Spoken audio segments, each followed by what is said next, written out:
На чемпионат отбираются сильнейшие атлеты, показавшие лучшие результаты на республиканских и российских соревнованиях. Впервые в истории масс-рестлинга на одном чемпионате мира выступят 3 представителя одной спортивной династии. Среди ветеранов выйдет Анатолий Баишев, среди мужчин-тяжеловесов его сын Егор, и в составе женской сборной в Узбекистан поедет дочь Анатолия Татьяна Баишева. Но и кроме династии Баишевых, звездных масс-рестлеров в составе нашей сборной хватает. Из Якутии-то у нас все такие именитые. Вот Дмитрий Савин, например, он чемпион мира 22 года.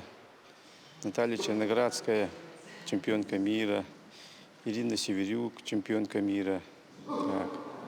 И вот и чемпионы России многократные. Ануфриев Семен есть, чемпион мира прошлого года. После многолетнего перерыва на международный турнир отобралась и Марина Федоренко. Теперь уже в новой для себя категории «Женщины-ветераны».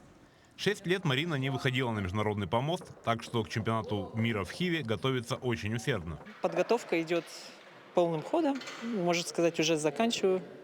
Все, что можно было наработать, я уже сделал за лето. Надеюсь на победу, конечно. Все стараются выполнить свои лучшие результаты, готовиться, вот как видите. У каждого своя программа. Поэтому никто там особо не отвлекается на посторонние вещи, просто работают. За последние несколько лет масс-рестлинг обрел популярность в десятках стран. И если на первых чемпионатах мира можно было почти со стопроцентной уверенностью говорить, что весь пьедестал почета будет заполнен якутскими спортсменами, то сейчас и в других странах появились очень мощные и техничные атлеты.